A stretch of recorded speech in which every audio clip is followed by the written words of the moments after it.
ফাহমিদুল ইসলামদের আতঙ্কে কি বাংলাদেশের লোকাল ফুটবলাররা, জনি, জীবন, মরসালিনরা কি ফাহমিদুল ইসলামদের মতো ভালো মানের বাংলাদেশি বর্ন বা বাংলাদেশি বংশোদ্ভূত যে প্রবাসী ফুটবলার নামে যারা পরিচিতি পাচ্ছে তাদেরকে নিয়ে যে তাদেরকে নিয়ে কি খুব আতঙ্কে আছেন বাংলাদেশের স্থানীয় ফুটবলাররা যারা বাংলাদেশের লোকাল সিস্টেম থেকে বেড়ে উঠেছেন বা বাংলাদেশ ন্যাশনাল টিমে যারা আমাদের লোকাল সিস্টেম থেকে উঠে আসা যে ফুটবলাররা আছেন? এই তর্কটা কিন্তু, এই আলোচনাটা কিন্তু আসছে বাংলাদেশের ফুটবলে। হামজা চৌধুরী আসার পর যেভাবে যে উন্মাদনা, যে গণজোয়ার তৈরি হয়েছে বাংলাদেশ ফুটবলকে কেন্দ্র করে, সেই ফুটবলের এই আবেগ, আগ্রহ, ভালোবাসা, এই উন্নতির ধারাটা আমরা একটা উন্নতির লক্ষণ টের পাচ্ছি। ফিফা র্যাঙ্কিং এ বাংলাদেশ এগিয়েছে 2 ধাপ এবং বাংলাদেশ ফুটবল ফেডারেশনের ব্র্যান্ড ভ্যালু বাড়ছে, আপনারা খেয়াল করছেন নানাভাবে। এমনকি আপনারা খেয়াল করবেন জাস্ট 2 মাস আগে বাংলাদেশ ফুটবল ফেডারেশনের যে ফেসবুকের যে অফিসিয়াল পেজটি, তাদের তখন কত ফলোয়ার ছিল, এখন কত ফলোয়ার আছে, একটু জাস্ট কম্পেয়ার করে দেখতে পারেন। এই ফ্যান ফলোয়ার কেন এত বেড়ে যাচ্ছে, কেন বাংলাদেশ ফুটবলকে নিয়ে মানুষের সেই পুরাতন আগ্রহটা আবার নতুন করে তৈরি হচ্ছে? অবশ্যই এই বাংলাদেশি বংশোদ্ভূত বা এই প্রবাসী ফুটবলারদের অন্তর্ভুক্তি বা আগমনে। আমরা জানি, আপনারা জানেন, একের পর এক ট্রায়াল দিচ্ছে প্রবাসী ফুটবলাররা। আগামী জুনে একটা বড় ট্রায়ালের ব্যবস্থা করছে বাফুফে। সেখানে 32 জন, 35 জন, 30-এর অধিক প্রবাসী ফুটবলারের ট্রায়াল দেবেন। এরই মধ্যে আন্ডার 19 লেভেলের ট্রায়াল শুরু হয়ে গেছে। তো ভবিষ্যতে আরো অনেক ফুটবলার আসতে যাচ্ছেন নানা পৃথিবীর নানা প্রান্তে। বাংলাদেশি ব্লাড যাদের আছে তারা চেষ্টা করছেন, যোগাযোগ করছেন বাফুফের সঙ্গে নানা মাধ্যমে। অনেক প্রবাসী ফুটবলার এখানে যুক্ত হওয়ার চেষ্টা করছেন। বাংলাদেশ সিনিয়র টিম বা ন্যাশনাল টিমে তারা খেলতে চান, লাল সবুজ জার্সিরা তার গায়ে চাপাতে চান। তো এর মধ্যে হামজা চৌধুরীর ইনক্লুশনটা বাংলাদেশ দলে একটা অন্য মাত্রা দিয়েছে বাংলাদেশ ফুটবলে। কিন্তু এরপরে একটা প্রশ্ন এসে যাচ্ছে, বিশেষ করে ফাহমিদুল ইসলামের ঘটনাটার পর সৌদি আরবের ক্যাম্পে ফাহমিদুলের সঙ্গে যা ঘটেছে বা ফাহমিদুলের সঙ্গে যে বিতর্কটা, ফাহমিদুলকে ঘিরে যে আলোচনাটা তৈরি হয়েছে, সেটি নিয়ে কিন্তু একটা তো প্রশ্ন এসে যাচ্ছে, লোকাল ফুটবলাররা কি প্রবাসী ফুটবলারদের কি ঠিকঠাক ওয়েলকাম করছেন? আবার যারা বাইরের সিস্টেম, উন্নত সিস্টেমে বড় হয়ে ওঠা যে প্রবাসী ফুটবলাররা, যে ভালো মানের, যে উন্নত মানের ফুটবলাররা যারা বাংলাদেশ দলে যুক্ত হচ্ছেন, তারা কি দ্রুত অ্যাডজাস্ট করতে পারছেন বাংলাদেশ দলকে? দুটি কথাই আসছে। একটা কথা আসছে যে বাংলাদেশের লোকাল ফুটবলাররা অনেকে নাকি ইনসিকিউর ফিল করছেন। অনেকে হয়তো নিজের জায়গা হারানোর কথা চিন্তা করে যে আমার চেয়ে ভালো কোয়ালিটির ফুটবলার আসলে যদি আমার জায়গাটা হারিয়ে ফেলতে হয়, এই চিন্তা কিন্তু এসে যাচ্ছে। ইন্ডিয়ার সঙ্গে দেখুন, একাধিক বাংলাদেশে এখন খুবই খুবই একটা ভালো মানের ফরওয়ার্ড, স্ট্রাইকারের খুবই একটা সংকট। বাংলাদেশের গোল মেশিনের বড় সংকট, বাংলাদেশের গোল করা বা গোল স্কোরারের খুব সংকট। এই জায়গায় খুব ভালো মানের ফরওয়ার্ড সবাই আশা করছে। তো সেটি যদি প্রবাসী ফুটবলারদের দ্বারা সেই শূন্যতাটা দূর হয়, সে আশায় অনেকে আছেন।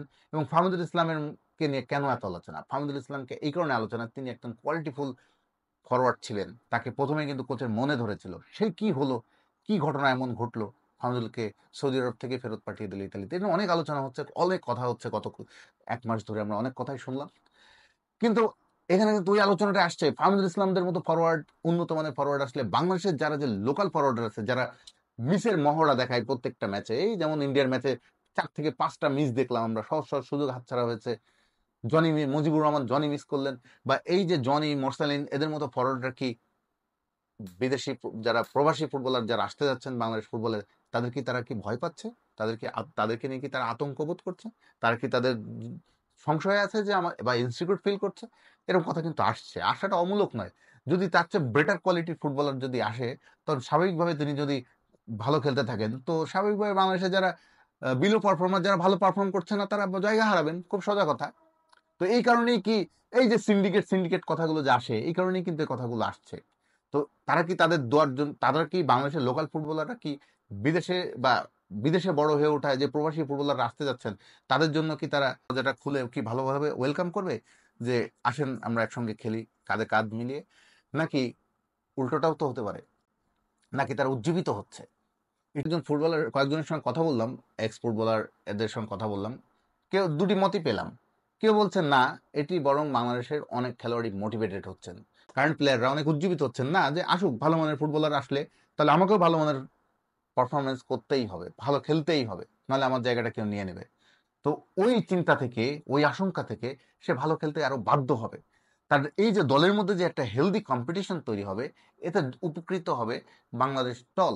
বাংলাদেশ দল, তখন কোচের হাতে অনেক অপশন চলে আসবে, তার পক্ষে আরো বেটার স্ট্র্যাটেজি সাজানোর সুযোগ হবে এবং আরো বাংলাদেশ ভালো মানের ফুটবল উপহার দেবে। এটি কিন্তু অনেকে বারবার মনে করছেন যে ভালো মানের প্রবাসী ফুটবলাররা যদি বাংলাদেশ দলে যুক্ত হয়, একটা স্বাস্থ্যকর প্রতিযোগিতা তৈরি হবে। এতে ভয় পাওয়ার কিছু নেই, আতঙ্কিত হওয়ার কিছু নয়। আপনার মধ্যে যদি ট্যালেন্ট থাকে, আপনি যদি পরিশ্রম করেন, আপনি যদি সঠিক প্রসেসে এগিয়ে যান, তাহলে আপনি দলে জায়গা ধরে রাখবেন। আর যদি আপনি সঠিকভাবে আপনি নিজে যদি ভালো পারফরমেন্স না করেন, নিজেকে সেভাবে তৈরি না করেন, তাহলে ভালো মানের ফুটবলার আসলে তাদের কাছে জায়গা হারাতে হবে, একদম ভেরি সিম্পল। কিন্তু তবুও কথা থেকে যায়, বাংলাদেশ তো, বাংলাদেশে আসলে যে কোনো কিছুই সম্ভব, যে কোনো ভালো জিনিসকে নষ্ট করে দেওয়া সম্ভব। এদেশে অনেকেই আমরা দেখি যে কোনো একটা ভালো জিনিস তৈরি হলে খুব বেশি দিন দেখা গেল সেটা রান করে না, কারণ এর পিছনে অনেক কূট বুদ্ধি, কূট চাল, অনেক কিছু তৈরি হয়ে যায়, অনেক কিছু নেগেটিভ জিনিস শুরু হয়ে যায়। ফলে একটা ভালো জিনিস খুব বেশি দিন দেখা গেল স্টে করে না। তো এই ক্ষেত্রে আমরা আরেকটু ওয়েট করি, আমরা আরেকটু অপেক্ষা করি, আমরা আরো সূক্ষ্মভাবে দেখি আসলে প্রবাসী ফুটবলার অর্থাৎ বাংলাদেশি বাংলাদেশি বংশোদ্ভূত যে ফুটবলাররা বাংলাদেশে আসতে যাচ্ছেন, তারা আসার পর এতদিন তো ছিল মাত্র একজন দুইজন ফুটবলার, জামাল ভুঁইয়া, তারিক কাজী, এদের মতো ফুটবলার এসেছে। কিন্তু এখন তো হামজা চৌধুরী ভালো মানের একজন ফুটবলার যুক্ত হচ্ছেন, আরো ভবিষ্যতে হয়তো আরো যে ট্রায়ালে আরো হয়তো ভালো মানের ফুটবলার বাফুপে বাছাই করবে, দেখবে, তাতে নিশ্চয়ই আরো ভালো ভালো মানের ফুটবলার যোগ হবে। তো সংখ্যাটা যখন দিনে দিনে বাড়তে থাকবে, তখনই কিন্তু এই ব্যালেন্সটা কেমন হয়, এই ব্লেন্ডিংটা কেমন হয়, এই মিশ্রণটা কেমন হয়, এটা কিন্তু একটা দেখার একটা বিষয় থাকবে। এবং এটা এটা ঠিক রাখার জন্য এখানে বাফুফেকে খুবই শক্ত এবং খুব ভালো এবং খুব ট্রান্সপারেন্ট একটা রোল প্লে করতে হবে। তারা যেমন বাইরের থেকে, বাইরের সিস্টেমে বড় হয়ে ওঠা ফুটবলাররা বাংলাদেশে এসে যেন দ্রুত তারা অ্যাডজাস্ট করতে পারে, দলের সঙ্গে মানিয়ে নিতে পারে, সুন্দর তাদের পারফরমেন্সটা করতে পারে। আবার এদিকে লোকাল ফুটবলাররা যেন তাদের সঙ্গে দ্রুত তাল মিলিয়ে নিজেদেরকে মানিয়ে নিতে পারে।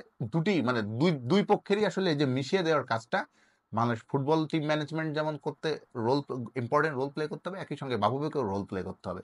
তো আমরা এই উত্তরটা জানতে বা এই মিশ্রণটা কতটা ভালো হয় এটা জানতে আমাদের এখনো অপেক্ষা করতে হবে, কারণ এখনো অনেক কিছু বাকি আছে। এবং আরেকটা কথা বলে রাখি, প্রবাসী ফুটবলার এলেই যে দলে নিতে হবে তা কিন্তু নয়। বেছে বেছে ট্রায়াল দিয়ে এবং স্বচ্ছতার সঙ্গে সেই ট্রায়ালটা দেখতে হবে, খুব ভালো ভালো মানের ফুটবলারদেরকে নেওয়া, যেন ভালো মানের ফুটবলার বলতে লোকাল ফুটবলারদের সঙ্গে এবং প্রবাসী ফুটবলারদের সঙ্গে যেন সিঙ্কটা খুব ভালো হয়। এবং কেউ একজন ভালো আরেকজন খারাপ, এ উঁচু মানের ও নিচু মানের, এটা কিন্তু আবার হলে একটা বৈষম্য বা একটা একটা ইমব্যালেন্স বা ভারসাম্যহীনতাও কিন্তু তৈরি হতে পারে। তো সেদিকেও বাংলাদেশ ফুটবল ফেডারেশনকে খুব সূক্ষ্মভাবে খেয়াল করতে হবে।